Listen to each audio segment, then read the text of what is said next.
Organic chemistry में reactions के साथ थ्योरी वाले क्वेश्चन भी पूछे जाते हैं, रीजन बेस्ड क्वेश्चन भी पूछे जाते हैं। तो मैंने एक वीडियो में लास्ट 11 इयर्स के जितने भी थ्योरी वाले क्वेश्चन हैं ऑर्गेनिक केमिस्ट्री के सारे कवर किए हैं। बोर्ड एग्जाम से पहले इसे जरूर रिवाइज कर लेना। साथ में मैंने फिजिकल और इनऑर्गेनिक के लिए भी सिमिलर वीडियो बनाया है, उसे भी आप पढ़ लेना। उसका लिंक मैं आपको डिस्क्रिप्शन में दे दूंगा। सबसे पहले हम हेलोएल्केन हेलोएरीन चैप्टर की बात करेंगे। पहला क्वेश्चन है give reason for the following. Thionyl chloride method is preferred for preparing alkyl chloride from alcohol. तो अगर आपको एल्कोहल से एल्काइल क्लोराइड बनाना है तो जो थाइनाइल क्लोराइड है ये प्रेफर होता है। तो अगर हम रिएक्शन की बात करें alcohol plus thionyl chloride in presence of pyridine, आपको एल्काइल क्लोराइड SO2 और HCl मिलता है। अब इस रिएक्शन में एल्काइल क्लोराइड के साथ हमें मिलती हैं गैसेस SO2 HCl। अब ये गैसेस होती हैं तो ये जो गैसेस हैं ये एस्केप कर जाएगा और उसके बाद हमें सिर्फ प्योर एल्काइल क्लोराइड मिलेगा। सो दैट्स व्हाई हम थाइनाइल क्लोराइड प्रेफर करते हैं। क्वेश्चन नंबर सेकंड है give reason for the following. Para dichlorobenzene जो है इसका हायर मेल्टिंग पॉइंट होता है as compare to ortho and meta isomer, ये हमें बताना है। अब ये जो पैरा आइसोमर है ये ज्यादा सिमेट्रिकल होता है and it fits in crystal lattice. अब ये जो कंपाउंड्स हैं अपने आप को 3 डायमेंशनल स्ट्रक्चर में अरेंज करते हैं जिसे हम क्रिस्टल लैटिस कहते हैं। क्योंकि जो पैरा है सिमेट्रिकल होता है तो ये क्रिस्टल लैटिस में अच्छे से फिट होता है। It has more close packed arrangement, तो इसका मोर क्लोज पैक्ड अरेंजमेंट होता है, ये ज्यादा स्टेबल होता है। एज ए रिजल्ट इसका ज्यादा मेल्टिंग पॉइंट होता है as compare to ortho and meta. Question number third है explain the following. Alkyl halide though polar are immiscible in water. जो एल्काइल हैलाइड है ये पोलर होते हैं, इन पे delta positive delta negative charge होता है, स्टिल ये वाटर में डिसॉल्व नहीं करते। हमें इसका रीजन देना है। Energy is required to overcome the attraction between haloalkane molecule and to break the hydrogen bond between water molecule. तो सबसे पहले अगर एल्काइल हैलाइड को वाटर में डिसॉल्व करना है तो हमें इनका बॉन्ड ब्रेक करना होता है। जो एल्काइल हैलाइड है दूसरे एल्काइल हैलाइड से डाइपोल डाइपोल इंटरेक्शन करता है, तो ये बॉन्ड ब्रेक करने के लिए एनर्जी की रिक्वायरमेंट होती है। सिमिलरली वाटर का एक मॉलिक्यूल वाटर के दूसरे मॉलिक्यूल के साथ हाइड्रोजन बॉन्ड बनाता है, इसको ब्रेक करने के लिए भी एनर्जी की रिक्वायरमेंट होती है। और ये जो एनर्जी है it is higher than energy released by water halide interaction. तो अगर एल्काइल हैलाइड को वाटर में डिसॉल्व करना है तो एल्काइल हैलाइड को वाटर के साथ बॉन्ड बनाना पड़ता है और इसमें एनर्जी रिलीज होती है। तो इन बॉन्ड को ब्रेक करने के लिए ज्यादा एनर्जी की रिक्वायरमेंट है, बट जब ये खुद में बॉन्ड बनाते हैं एल्काइल हैलाइड और वाटर, कम एनर्जी रिलीज होती है। सो दैट्स व्हाई ये जो प्रोसेस है नहीं होता है और जो एल्काइल हैलाइड है वाटर में डिसॉल्व नहीं करता है। क्वेश्चन नंबर 4 है explain why the dipole moment of chlorobenzene is lower than cyclohexyl chloride. जो क्लोरोबेंजीन है इसका जो डाइपोल मोमेंट है बिटवीन कार्बन एंड क्लोरीन ये क्या होता है, कम होता है as compare to cyclohexyl chloride. अब जो डाइपोल मोमेंट है that is equal to charge into distance of separation. सबसे पहले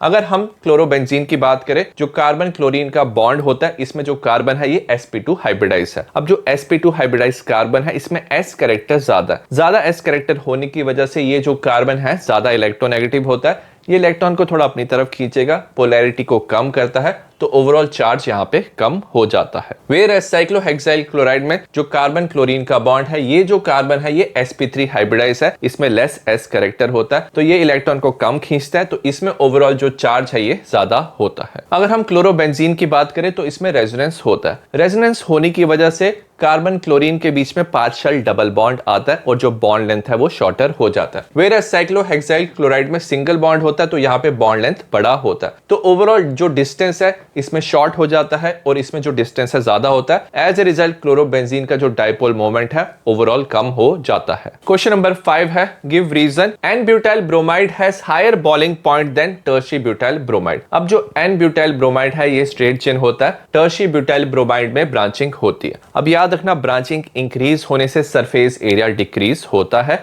और जो इंटरमॉलिक्यूलर फोर्स ऑफ अट्रैक्शन है ये लेस हो जाता है, मतलब जो van der Waals force of attraction है वो कम होता है और ब्रांचिंग इंक्रीज होने से जो बॉइलिंग पॉइंट है वो डिक्रीज होता है। क्वेश्चन नंबर 6 है Why is positive negative butane 2-ol is optically inactive? अब जो पॉजिटिव नेगेटिव ब्यूटेन 2-ol है ये रेजिमिक मिक्सचर होता है, तो इसमें एनेंटियोमर्स होते हैं डेक्स्ट्रो एंड लीवो और दोनों इक्वल अमाउंट में प्रेजेंट होते हैं। तो it exist in 2 enantiomeric form, positive and negative form, both are present in equal amount. क्योंकि dextro and laevo equal amount में प्रेजेंट है, ये लाइट को अपोजिट डायरेक्शन में रोटेट करते हैं। क्योंकि ये इक्वल अमाउंट में प्रेजेंट है तो ये एक दूसरे की ऑप्टिकल रोटेशन को कैंसिल कर देते हैं और ये जो मिक्सचर बनता है ये ऑप्टिकली इनएक्टिव होता है। क्वेश्चन नंबर 7 है account account for the following. Grignard reagent should be prepared under anhydrous condition. जो ग्रिग्नॉर्ड रिएजेंट है ये एनहाइड्रस कंडीशन में प्रिपेयर होना चाहिए, मतलब एब्सेंस ऑफ वाटर में प्रिपेयर होना चाहिए, क्योंकि जो ग्रिग्नॉर्ड रिएजेंट है रेडिली डिकम्पोज बाय वाटर, तो वाटर में ये डिकम्पोज करके एल्केन प्रोड्यूस करता है। अगर हम रिएक्शन की बात करें, जैसे ग्रिग्नॉर्ड रिएजेंट है, इसमें जो एल्काइल ग्रुप है इस पे डेल्टा नेगेटिव चार्ज होता है, और जो वाटर है इसमें पोलैरिटी होती है, हाइड्रोजन पे पॉजिटिव चार्ज होता है। तो ये जो एल्काइल ग्रुप है इस हाइड्रोजन के साथ रिएक्ट करता है,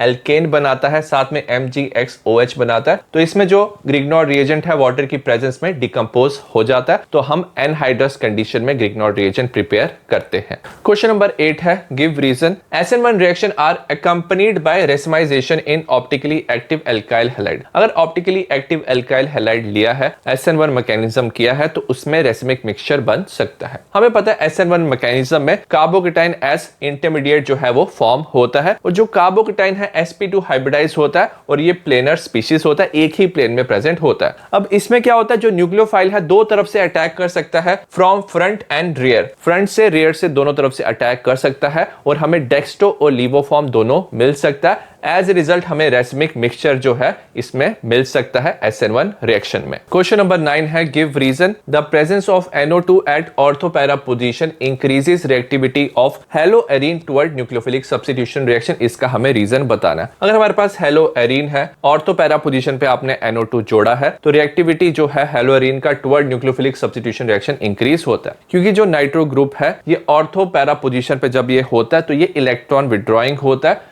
thus facilitate the attack of nucleophile on haloarine। तो जब ये इलेक्ट्रॉन अपनी तरफ खींचता है तो बेंजीन रिंग पे इलेक्ट्रॉन डेंसिटी कम होती है और न्यूक्लियोफाइल का अटैक वहां पे होता है, और बीच में इंटरमीडिएट बनता है कार्ब अनाइन, उसे भी ये स्टेबलाइज करता है NO2 ग्रुप बाय रेजोनेंस। तो एज ए रिजल्ट ओवरऑल जो रिएक्टिविटी है toward nucleophilic substitution reaction NO2 group increase करता है। क्वेश्चन नंबर 10 है give reason. Chloroform is stored in closed dark brown bottle. हम क्लोरोफॉर्म को क्लोज्ड डार्क ब्राउन बॉटल में इसलिए स्टोर करते हैं क्योंकि जब क्लोरोफॉर्म एक्सपोज होता है एयर एंड सनलाइट पे तो ये ऑक्सीडाइज करके एक पॉइजनस गैस बनाता है जिसे फॉस्जीन कहते हैं। तो chloroform in presence of oxygen, अगर सनलाइट है तो ये COCl2 बनाता है जो फॉस्जीन होता है, पॉइजनस गैस है, तभी हम इसे डार्क ब्राउन बॉटल में स्टोर करते हैं। क्वेश्चन नंबर 11 है give reason. Ethyl iodide undergo SN2 reaction faster than ethyl bromide. जो इथाइल आयोडाइड है ये फास्टर SN2 रिएक्शन शो करता है as compare to ethyl bromide. इसका हमें रीजन देना। अब याद रखना इसमें जो I नेगेटिव है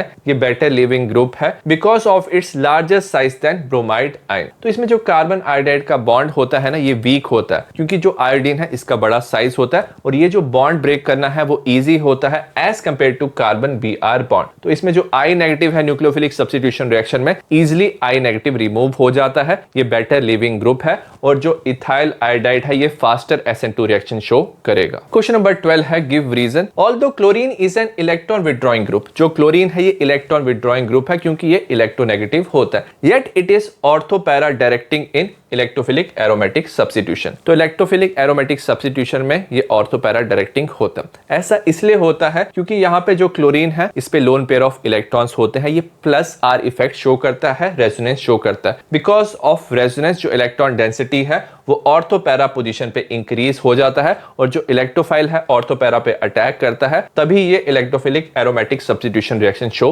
करता है। क्वेश्चन नंबर 13 है why haloarenes are not reactive towards nucleophilic substitution reaction. जो हेलोएरीन है वो इजीली न्यूक्लियोफिलिक सब्स्टिट्यूशन रिएक्शन नहीं देते, हमें इसके दो रीजन देने हैं। पहला है रेजोनेंस इफेक्ट। अब जो हेलोएरीन है इसमें क्या होता है, जो हेलोजन कार्बन का बॉन्ड होता है, रेजोनेंस होता है तो इसमें पार्शियल डबल बॉन्ड कैरेक्टर आता है। पार्शियल डबल बॉन्ड कैरेक्टर आने की वजह से ये जो बॉन्ड ब्रेक करना है डिफिकल्ट होता है और जो न्यूक्लियोफिलिक सब्स्टिट्यूशन रिएक्शन है वो भी डिफिकल्ट हो जाता है। सेकंड रीजन है ये जो कार्बन है ये क्या होता है, sp2 हाइब्रिडाइज होता है। sp2 हाइब्रिडाइज कार्बन में जो s कैरेक्टर है वो ज्यादा होता है, एज ए रिजल्ट ये जो बॉन्ड लेंथ है ये शॉर्टर होता है, बॉन्ड ब्रेक करना डिफिकल्ट होता है, तो तभी ये nucleophilic substitution reaction easily show नहीं करते। क्वेश्चन नंबर 14 है which of the following compound would undergo SN1 reaction faster and why. हमें दो कंपाउंड दिए, हमें पूछा कौन SN1 रिएक्शन फास्टर देगा। याद रखना SN1 रिएक्शन में कार्बोकेटाइन बनता है और जो ज्यादा स्टेबल कार्बोकेटाइन बनाएगा वो ज्यादा फास्टर SN1 रिएक्शन शो करेगा। तो ये जो कंपाउंड है इसे हम बेंजाइल क्लोराइड कहते हैं,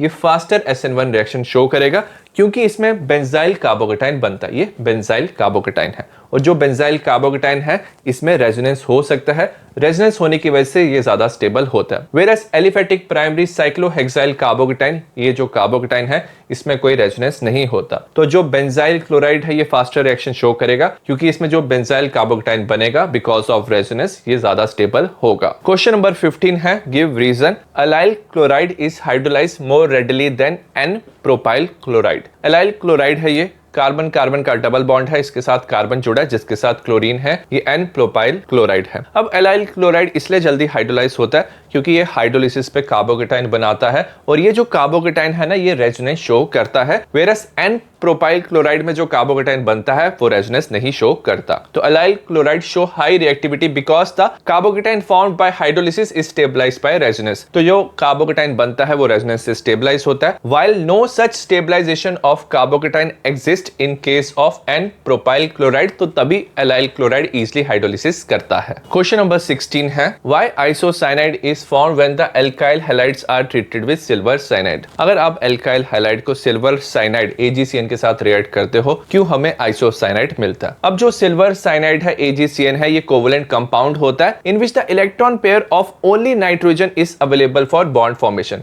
तो इसमें जो नाइट्रोजन पे लोन पेयर ऑफ इलेक्ट्रॉन है यही सिर्फ अवेलेबल होता है बॉन्ड फॉर्मेशन के लिए। Thus the nitrogen atom of cyanide is more readily available for nucleophilic attack। तो ये जो नाइट्रोजन के लोन पेयर ऑफ इलेक्ट्रॉन है ये नाइट्रोजन क्या करता है, न्यूक्लियोफिलिक अटैक करता है। एल्काइल हैलाइड के एल्काइल में क्या होता है, डेल्टा पॉजिटिव चार्ज होता है, तो इस पे ये अटैक करके RNC बनाता है, आइसोसाइनाइड बनाता है। Hence it result in formation of isocyanide। Question number 17 है why is tertiary butyl bromide more reactive towards SN1 reaction as compared to N-butyl bromide। अब tertiary butyl bromide क्यों SN1 reaction faster देता है as compare to n butyl bromide? क्योंकि SN1 reaction में ना जो carbocation है उसकी फॉर्मेशन होती है और जो कंपाउंड ज्यादा स्टेबल कार्बोकेटाइन बनाएगा वो ज्यादा रिएक्टिव होता है। Therefore the tertiary butyl bromide is more reactive। तभी जो tertiary butyl bromide है वो ज्यादा रिएक्टिव होता है टुवर्ड SN1 रिएक्शन क्योंकि ये टर्शियरी कार्बोकेटाइन बनाता है, टर्शियरी कार्बोकेटाइन ज्यादा स्टेबल होता है और तभी tertiary butyl bromide faster reaction show करेगा। क्वेश्चन नंबर 18 है why dextro and levo rotatory isomer of butane 2-all are difficult to separate by fractional distillation। fractional distillation क्या होता है? on the basis of boiling point आप dextro और laevo rotatory isomer को separate नहीं कर सकते। They are difficult to separate by fractional distillation because they are इनएंशियोमर।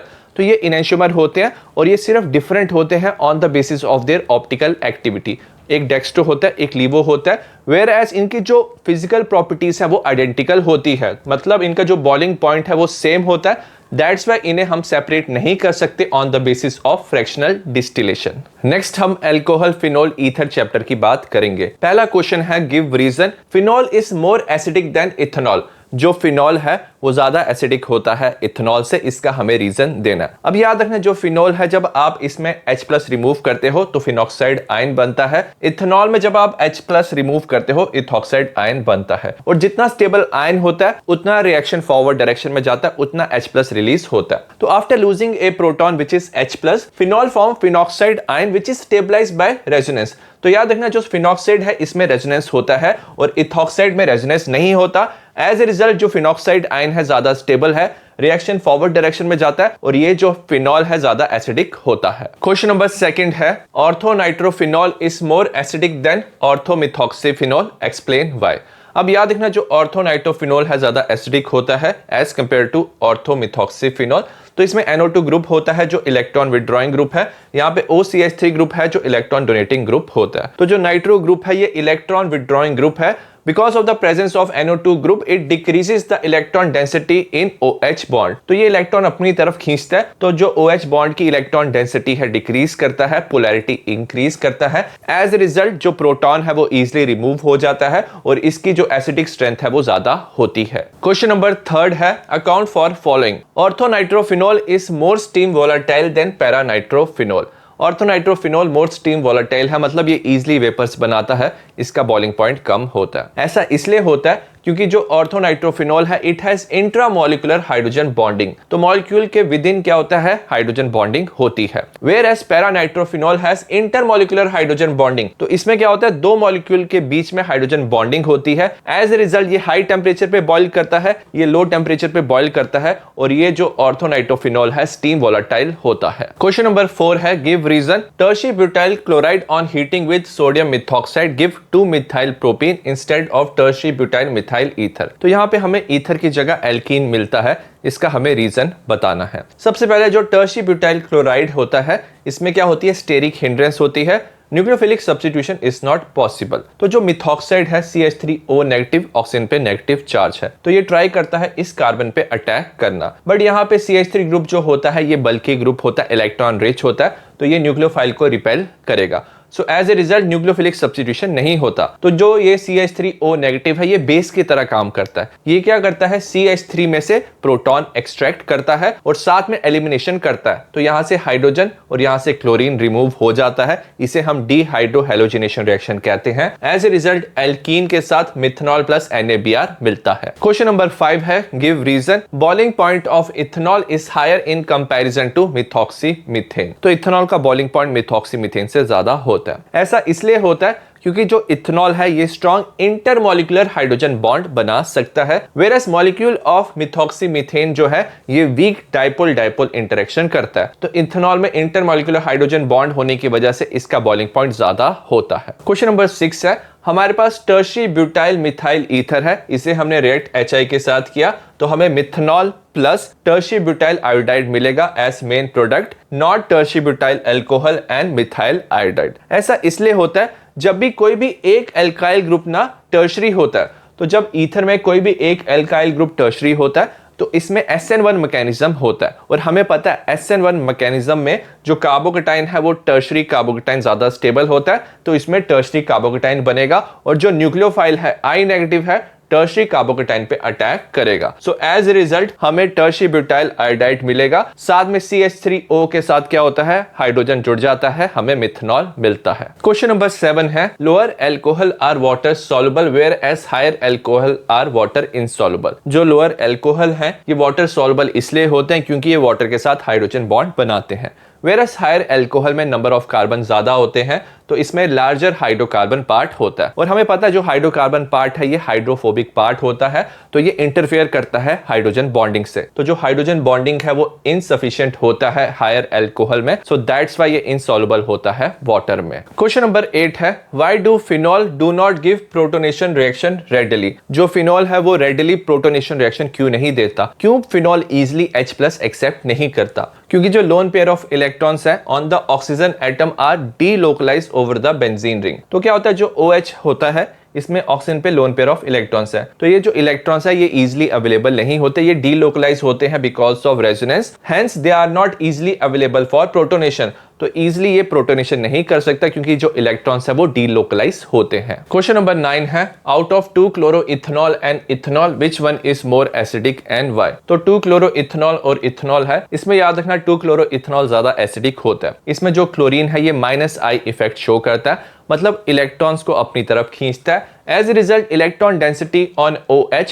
Decreases, तो OH की इलेक्ट्रॉन डेंसिटी डिक्रीज होती है, पोलैरिटी इंक्रीज होती है, और जो H+ है उसे रिमूव करना इजी होता है, एसिडिक स्ट्रेंथ इंक्रीज होती है, तो ये ज्यादा एसिडिक होता है as compare to ethanol. Question number 10 है the COH bond in alcohol is slightly less than tetrahedral angle 109.5 degree. जो बॉन्ड है COH वो टेट्राहेड्रल एंगल से लेस होता है एल्कोहल में, क्योंकि यहाँ पे जो ऑक्सीजन है इसमें अनशेयर्ड इलेक्ट्रॉन पेयर प्रेजेंट होते हैं, loan pair of electrons present होते हैं। अब ये जो लोन पेयर ऑफ इलेक्ट्रॉन्स है एक दूसरे को ये रिपेल करते हैं, एज ए रिजल्ट रिपल्शन की वजह से जो बॉन्ड एंगल है वो डिक्रीज हो जाता है और वो लेस हो जाता है टेट्राहेड्रल एंगल से। क्वेश्चन नंबर 11 है in Kolbe's reaction instead of phenol phenoxide is treated with CO2 why.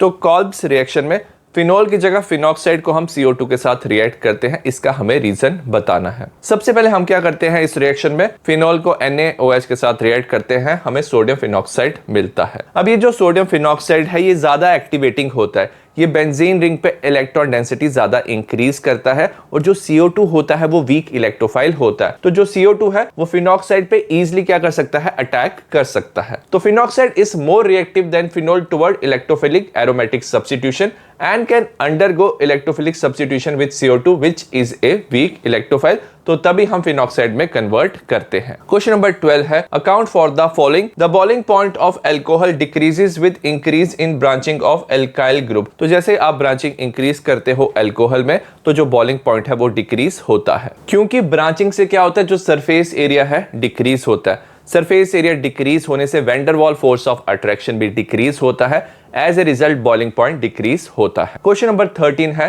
Why phenol undergo electrophilic substitution more easily than benzene. जो फिनॉल है वो बेंजीन से कंपैरिजन में इजिली इलेक्ट्रोफिलिक सब्स्टिट्यूशन रिएक्शन देते हैं, इसका हमें रीजन बताना है। क्योंकि फिनॉल में क्या होता है, जो OH ग्रुप प्रेजेंट होता है ये +R इफेक्ट शो करता है, जिसकी वजह से जो इलेक्ट्रॉन है बेंजीन रिंग की तरफ मूव करते हैं। बेंजीन रिंग पे इलेक्ट्रॉन डेंसिटी इंक्रीज होता है, इसे हम एक्टिवेटिंग इफेक्ट भी कहते हैं। So due to strong activating effect of OH group attach to the benzene ring, तो इलेक्ट्रॉन डेंसिटी बेंजीन रिंग में ज्यादा इंक्रीज होता है, इलेक्ट्रोफाइल का जो अटैक है इजी होता है। सो दैट्स व्हाई जो फिनॉल है वो इलेक्ट्रोफिलिक सब्स्टिट्यूशन इजीली देता है as compare to benzene. Next हम aldehyde ketone carboxylic acid chapter की बात करेंगे। पहला क्वेश्चन है give reason. Aldehyde are more reactive than ketone toward nucleophilic reagent. जो न्यूक्लियोफिलिक रिएजेंट है एल्डिहाइड पे इजीली अटैक करता है एज कंपेयर टू कीटोन, इसका हमें रीजन बताना है। सबसे पहले अगर हम कीटोन को देखें, इसमें 2 बल्कि एल्काइल ग्रुप प्रेजेंट होते हैं विच हिंडर अप्रोच ऑफ न्यूक्लियोफाइल। अब यहाँ पे 2 एल्काइल ग्रुप होते हैं, इनका साइज बड़ा होता है, ये बल्कि होते हैं, साथ में ये इलेक्ट्रॉन रिच होते हैं।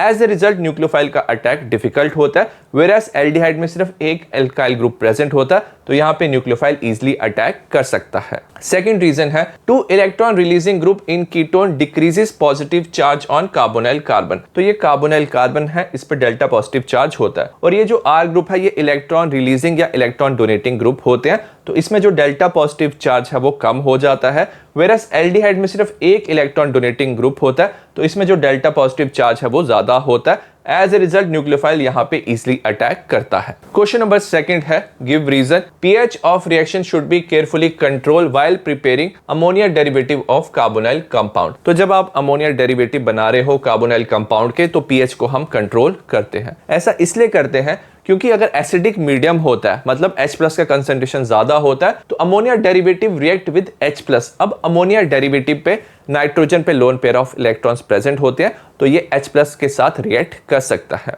वेयरएज अगर आपके पास बेसिक मीडियम है, OH negative will attack carbonyl group. हमें पता है जो कार्बोनाइल ग्रुप है उसके कार्बन पे डेल्टा पॉजिटिव चार्ज होता है, तो अगर ज्यादा बेसिक मीडियम है तो OH नेगेटिव क्या करता है, कार्बोनाइल ग्रुप पे अटैक करता है, उसके साथ रिएक्ट करता है, तो तभी हम पीएच को कंट्रोल करते हैं। क्वेश्चन नंबर 3 है there are 2 NH2 group in semi carbazide.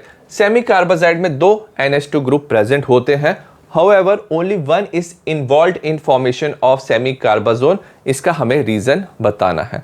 अब याद रखना इसमें क्या होता है, जो नाइट्रोजन पे लोन पेयर ऑफ इलेक्ट्रॉन्स है ये न्यूक्लियोफिलिक अटैक करते हैं, बट सिर्फ एक ही NH2 इन्वॉल्व होता है। इसका रीजन है semicarbazide undergo resonance, NH2 involve in resonance, it does not act as nucleophile. तो इसमें जो एक NH2 होता है, इस पे जो लोन पेयर ऑफ इलेक्ट्रॉन्स है वो क्या करते हैं, CO के साथ ना रेजोनेंस करते हैं। रेजोनेंस करने की वजह से इसके जो इलेक्ट्रॉन्स है वो अवेलेबल नहीं होते, वेरस ये जो NH2 है इसके इलेक्ट्रॉन्स अवेलेबल होते हैं, और ये क्या कर सकता है, न्यूक्लियोफिलिक अटैक कर सकता है। तो सेमी कार्बाजाइड में जो NH2 रेजोनेंस नहीं करता, उसके जो लोन पेयर ऑफ इलेक्ट्रॉन्स है वो अवेलेबल होते हैं for nucleophilic attack on carbonyl group. Question number 4 है account for the following. Carboxylic acid do not give reaction of carbonyl group.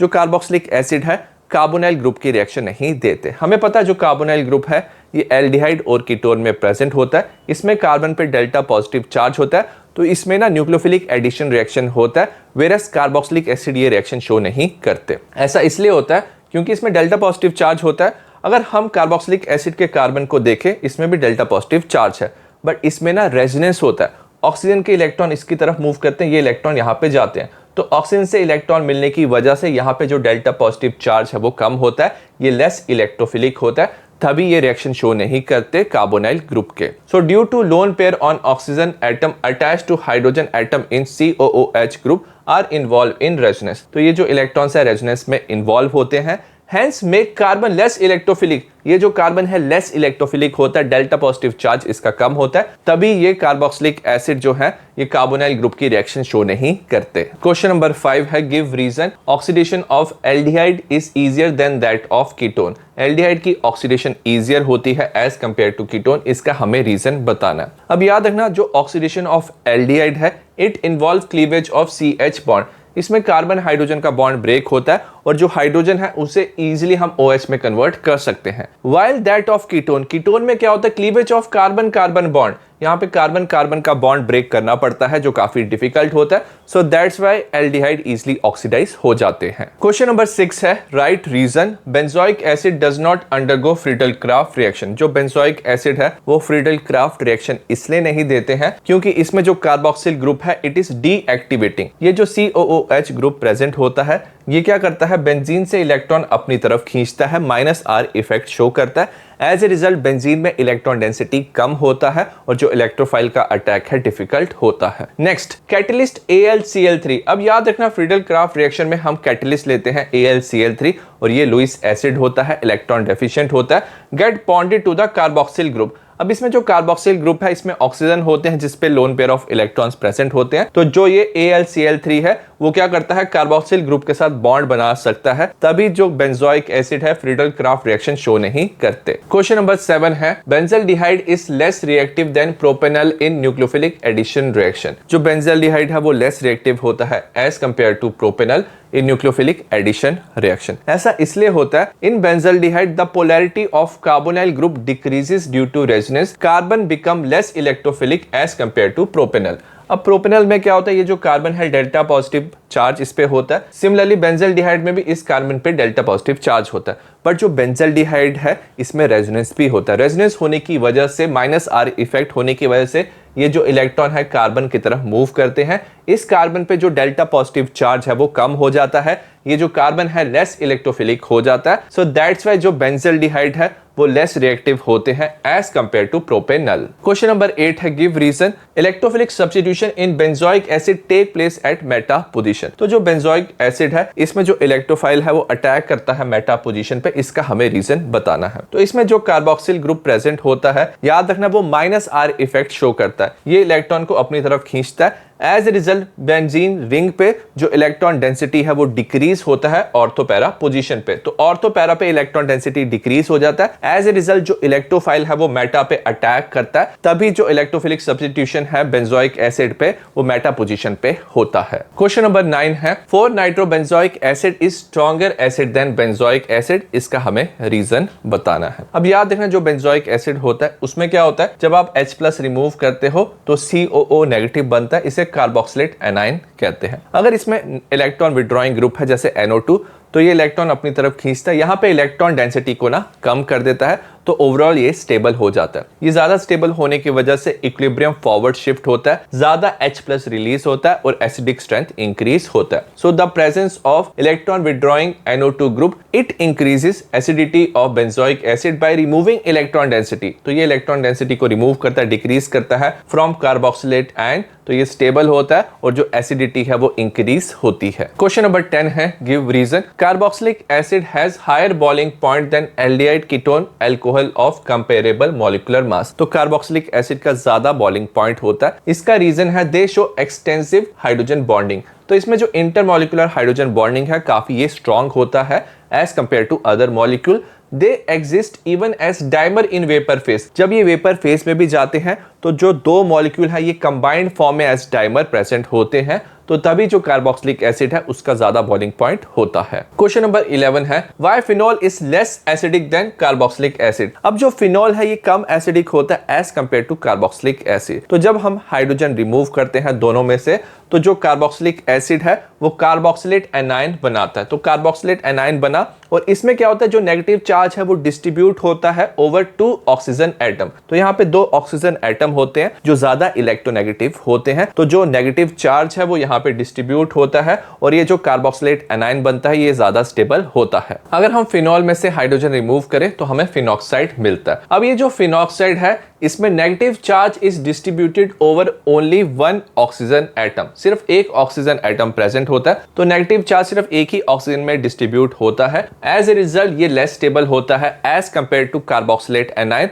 That's why जो कार्बोक्सिलिक एसिड है ज्यादा एसिडिक होता है as compare to phenol. Question number 12 है explain why sodium bisulphide is used for purification of aldehyde and ketone. इसका हमें reason बताना है। अगर हमारे पास एल्डिहाइड और कीटोन है, हमने सोडियम बाइसल्फाइड लिया है, तो हमें बाइसल्फाइड एडिशन प्रोडक्ट मिलता है। अब ये जो प्रोडक्ट होता है ये वाटर सॉल्युबल होता है, तो जो इनसॉल्युबल इंप्योरिटीज हैं वो हम रिमूव कर सकते हैं। उसके बाद ये जो कंपाउंड है इसे हम कन्वर्ट कर सकते हैं back to the original carbonyl compound by treating with dilute mineral acid और अल्कली। तो जब आप इस कंपाउंड को डाइल्यूट मिनरल एसिड और अल्कली के साथ रिएक्ट करते हो तो ये जो रिएक्शन है बैकवर्ड डायरेक्शन में जाता है और आपको प्योर कार्बोनाइल कंपाउंड वापस मिल जाता है। क्वेश्चन नंबर 13 है why alpha hydrogen atom of aldehyde are acidic in nature. तो कार्बोनाइल ग्रुप है, इसके साथ वाले कार्बन को हम अल्फा कार्बन कहते हैं और उसके साथ जो हाइड्रोजन प्रेजेंट है ये अल्फा हाइड्रोजन होता है। तो हमारा क्वेश्चन है जो alpha hydrogen atom of aldehyde है ये क्यों एसिडिक होता है। The acidity of alpha hydrogen atom of carbonyl compound is due to strong electron withdrawing effect of carbonyl group. अब ये जो कार्बोनाइल ग्रुप होता है ये इलेक्ट्रॉन अपनी तरफ खींचता है, तो ये इलेक्ट्रॉन विड्रॉइंग ग्रुप होता है। तो कार्बन हाइड्रोजन के बीच में जो इलेक्ट्रॉन डेंसिटी है कम होती है, पोलैरिटी इंक्रीज होती है,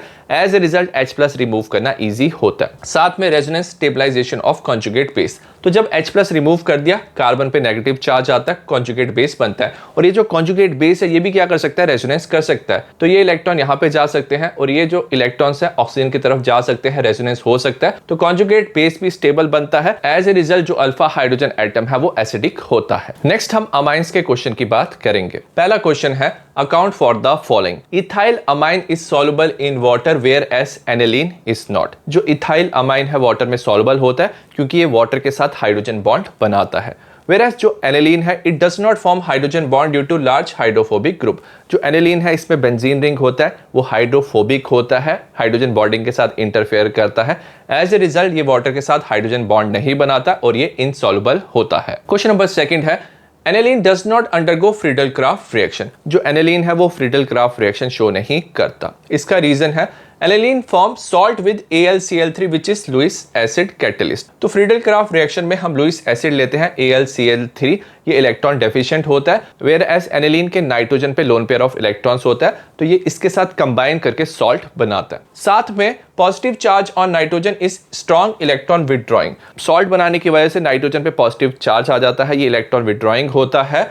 deactivate benzene ring, benzene ring से इलेक्ट्रॉन अपनी तरफ खींचता है, तो overall electron density benzene ring में कम हो जाता है और जो फ्रीडल-क्राफ्ट रिएक्शन है वो नहीं हो पाता है। क्वेश्चन नंबर 3 है give reason. Aliphatic amine are stronger base than ammonia. जो एलिफेटिक अमाइन है वो स्ट्रॉन्गर बेस होते हैं एज कंपेयर टू अमोनिया। इसका हमें रीजन बताना है। Due two plus I effect of alkyl group. अब ये जो एल्काइल ग्रुप है ये इलेक्ट्रॉन डोनेट करता है, प्लस आई इफेक्ट होता है। एज ए रिजल्ट जो इलेक्ट्रॉन डेंसिटी है नाइट्रोजन पे इंक्रीज हो जाती है। Lone pair of electrons can be easily donated. तो इसमें लोन पेयर ऑफ इलेक्ट्रॉन ज्यादा अवेलेबल होते हैं और ये इजिली इलेक्ट्रॉन्स को डोनेट कर सकता है as compare to ammonia. That's why aliphatic amine stronger base होते हैं। क्वेश्चन नंबर 4 है give reason. Electrophilic substitution in aromatic amines take more readily than benzene. Benzene से कंपैरिजन में जो एरोमेटिक अमाइंस होते हैं वो इलेक्ट्रोफिलिक सब्स्टिट्यूशन ज्यादा फास्ट देते हैं, जैसे हमारे पास एनिलीन है। क्योंकि जो NH2 ग्रुप है एरोमेटिक अमाइन पे वो एक्टिवेट करता है बेंजीन रिंग को, तो क्या होता है इसमें प्लस आर इफेक्ट होता है। ये इलेक्ट्रॉन ना बेंजीन रिंग की तरफ मूव करते हैं। As a result ortho para position पे इलेक्ट्रॉन डेंसिटी इंक्रीज होती है और इलेक्ट्रोफाइल का अटैक इजी होता है। तो इसमें डीलोकलाइजेशन होता है लोन पेयर ऑफ इलेक्ट्रॉन्स का of nitrogen atom over benzene ring. As a result electron density जो है बेंजीन रिंग में इंक्रीज होती है और जो इलेक्ट्रोफिलिक सब्स्टिट्यूशन रिएक्शन है वो ईजियर हो जाता है। क्वेश्चन नंबर 5 है give reason. Ethanamide CH3CO H3CONH2 is weaker base than ethanamine, इसका हमें रीजन देना। अब याद रखना जो इथेन अमाइड है CH3CONH2 loan pair of electrons on nitrogen involved in resonance with carbonyl group. अब इसमें क्या होता है, जो नाइट्रोजन पे लोन पेयर ऑफ इलेक्ट्रॉन्स है ये C डबल बॉन्ड O के साथ रेजोनेंस करते हैं, ये इलेक्ट्रॉन यहाँ पे जाते हैं और ये इलेक्ट्रॉन यहाँ पे जाते हैं। As a result electron pair on nitrogen is not easily available for protonation. तो यहाँ पे नाइट्रोजन पे जो इलेक्ट्रॉन पेयर है वो कम अवेलेबल होते हैं for protonation. Whereas ethane amine में क्या होता है, जो नाइट्रोजन के इलेक्ट्रॉन पेयर है वो पूरे अवेलेबल होते हैं। सो दैट्स वाई जो इथेन अमाइड है वीकर बेस होता है as compare to ethane amine. Question number 6 है give reason. It is difficult to prepare pure amines by ammonolysis of alkyl halide. जब आप अमोनोलिसिस करते हो ना एल्काइल हैलाइड का, तो आपको मिक्सचर मिलता है प्राइमरी सेकेंडरी टर्शरी अमाइन का, साथ में क्वांटिनरी सॉल्ट भी मिलता है और इनका जो सेपरेशन है काफी डिफिकल्ट होता है। So that's why pure amine हमें अमोनोलिसिस ऑफ एल्काइल हैलाइड से नहीं मिलता है। क्वेश्चन नंबर 7 है give reason. Methane amine is more basic than aniline, इसका हमें रीजन बताना है। अब जो मीथेन अमाइन है इसमें नाइट्रोजन पे लोन पेयर ऑफ इलेक्ट्रॉन्स होते हैं, ये इलेक्ट्रॉन्स ना लोकलाइज होते हैं। वेयरएज एनिलीन में क्या होता है, ये जो इलेक्ट्रॉन्स है ये रेजोनेंस में पार्टिसिपेट करते हैं, प्लस आर इफेक्ट होता है, तो यहाँ पे डी लोकलाइजेशन होता है इलेक्ट्रॉन का और यहाँ पे जो इलेक्ट्रॉन्स हैं वो लेस अवेलेबल होते हैं। तो in aniline lone pair of electrons of nitrogen is involved in resonance, तो यहाँ पे रेजोनेंस होता है और जो इलेक्ट्रॉन डेंसिटी नाइट्रोजन पे है वो डिक्रीज होता है। सो दैट्स वाई जो मीथेन अमाइन है वो ज्यादा बेसिक होता है as compare to aniline. Question number 8 है aromatic primary amine cannot be prepared by Gabriel phthalimide synthesis. अब जो गैब्रियल थैलिमाइड सिंथेसिस है इसमें हम एरोमेटिक प्राइमरी अमाइन नहीं बना सकते, हमें प्राइमरी एलिफेटिक अमाइन मिलता है, क्योंकि इसमें एक स्टेप होता है जिसमें न्यूक्लियोफिलिक सब्स्टिट्यूशन होता है, जिसमें हम एल्काइल हैलाइड लेते हैं। अगर आपको एरोमेटिक प्राइमरी अमाइन बनाना है तो आपको अराइल हैलाइड लेना होगा। अगर अराइल हैलाइड की बात करें तो इसमें कार्बन हैलोजन के बीच में क्या होता है, रेजोनेंस होती है, पार्शियल डबल बॉन्ड कैरेक्टर आ जाता है और पार्शियल डबल बॉन्ड होने की वजह से ये बॉन्ड ब्रेक करना डिफिकल्ट होता है और इसमें न्यूक्लियोफिलिक सब्स्टिट्यूशन रिएक्शन नहीं होता। तो CX bond in haloarene is difficult to break due to partial double bond character, तो पार्शियल डबल बॉन्ड कैरेक्टर आ जाता है। तो जो अराइल हैलाइड है does not undergo nucleophilic substitution, तो न्यूक्लियोफिलिक सब्स्टिट्यूशन नहीं हो पाता, तो एरोमेटिक प्राइमरी अमाइन हमें नहीं मिल पाता। क्वेश्चन नंबर 9 है give reason. Acetylation of aniline reduces its activating effect. जब हम एसिटाइलेशन करते हैं एनिलीन की एसिटिक एनहाइड्राइड के साथ रिएक्ट करते हैं तो यहाँ पे C double bond O CH3 group जुड़ जाता है। एज ए रिजल्ट जो एक्टिवेटिंग इफेक्ट है, जो बेंजीन रिंग की तरफ इलेक्ट्रॉन डोनेशन है नाइट्रोजन का, वो कम हो जाता है, इसका हमें रीजन बताना है। तो due to resonance the lone pair of electrons on nitrogen of acetanilide get delocalized toward the carbonyl group. अब यहाँ पे क्या होती है, रेजोनेंस होती है, ये जो नाइट्रोजन के लोन पेयर ऑफ इलेक्ट्रॉन है कार्बन की तरफ मूव करते हैं और ये इलेक्ट्रॉन यहाँ पे मूव करते हैं, रेजोनेंस होता है। As a result, electrons are less available for donation to benzene ring by resonance. अब इलेक्ट्रॉन यहाँ पे मूव कर रहे हैं तो ये जो नाइट्रोजन है बेंजीन रिंग को कम इलेक्ट्रॉन दे पाता है, तो ओवरऑल जो एक्टिवेटिंग इफेक्ट है, ओवरऑल जो इलेक्ट्रॉन डेंसिटी है टुवर्ड्स द बेंजीन रिंग वो डिक्रीज हो जाता है। क्वेश्चन नंबर 10 है give reason. Although NH2 is orthopara directing group, अब जो NH2 ग्रुप है वो ऑर्थोपैरा डायरेक्टिंग होता है, मतलब ऑर्थोपैरा पे इलेक्ट्रॉन डेंसिटी इंक्रीज करता है, जो इलेक्ट्रोफाइल है वो ऑर्थोपैरा पे अटैक करता है। येट जो एनिलीन है नाइट्रेशन पे हमें significant amount of Meta nitro aniline देता है, तो इसका हमें रीजन बताना है। अब याद रखना जो नाइट्रेशन है वो एसिडिक मीडियम में होता है, एसिडिक मीडियम में H+ ज्यादा होता है, जो एनिलीन है वो क्या कर सकता है, H+ एक्सेप्ट कर सकता है, प्रोटोनेटेड होता है, और जब ये H+ एक्सेप्ट करता है तो एनिलीनियम आयन बनता है, NH3 पॉजिटिव आयन बनता है, और ये जो एनिलीनियम आयन है ये मेटा डायरेक्टिंग होता है। मेटा डायरेक्टिंग होने की वजह से हमें मेटा नाइट्रो एनिलीन मिलता है। क्वेश्चन नंबर 11 है हमें CH3 twice NH secondary amine दिया है जो ज्यादा बेसिक है टर्शरी अमाइन से एक्वस सोल्यूशन में, तो इसका हमें रीजन बताना है। अब जो सेकेंडरी अमाइन है ज्यादा बेसिक होता है टर्शरी अमाइन से, तो ये कॉम्बिनेशन ऑफ फैक्टर होता है। हमें पता है इंडक्टिव इफेक्ट में टर्शरी ज्यादा बेसिक होता है, secondary than primary. Solvation effect की वजह से, हाइड्रोजन बॉन्डिंग बनने की वजह से प्राइमरी ज्यादा बेसिक होता है, सेकेंडरी और टर्शरी। और स्टेरिक हिंड्रेंस की वजह से प्राइमरी ज्यादा बेसिक होता है, देन सेकेंडरी देन टर्शरी। जब हम सारे फैक्टर को कंबाइन करते हैं तो जो सेकेंडरी अमाइन है ज्यादा बेसिक होता है as compare to tertiary amine in aqueous solution. Question number 12 है account for the following. Primary amine have higher boiling point than tertiary amine. Primary amine का ज्यादा बॉइलिंग पॉइंट होता है टर्शरी अमाइन से, इसका हमें रीजन देना। अब जो प्राइमरी अमाइन है वो RNH2 होता है। यहाँ पे नाइट्रोजन के साथ 2 हाइड्रोजन प्रेजेंट होते हैं, तो ये इंटरमॉलिक्यूलर हाइड्रोजन बॉन्डिंग शो करता है। वेयरएज टर्शियरी अमाइन क्या होता है, R3N, इसमें नाइट्रोजन के साथ कोई हाइड्रोजन प्रेजेंट नहीं होता, ये इंटरमॉलिक्यूलर हाइड्रोजन बॉन्डिंग शो नहीं करता tertiary amine. So that's why जो प्राइमरी अमाइन है उसका ज्यादा बॉइलिंग पॉइंट होता है as compare to tertiary amine. Question number 13 है, write reason for the following. Amines behave as nucleophile. अब जो अमाइन है वो न्यूक्लियोफाइल की तरह क्यों बिहेव करते हैं, क्योंकि इनमें अनशेयर्ड इलेक्ट्रॉन पेयर प्रेजेंट होता है। तो इलेक्ट्रॉन पेयर प्रेजेंट होता है तो ये न्यूक्लियोफिलिक अटैक कर सकते हैं, तो ये न्यूक्लियोफाइल की तरह काम करते हैं। क्वेश्चन नंबर 14 है, give reason. Aromatic diazonium salt are more stable than aliphatic diazonium salt. इसका हमें रीजन बताना है। अब डाइजोनियम सॉल्ट में क्या होता है, जो नाइट्रोजन एटम है उस पर पॉजिटिव चार्ज प्रेजेंट होता है। अब जो पॉजिटिव चार्ज है is well dispersed in aromatic diazonium salt through resonance.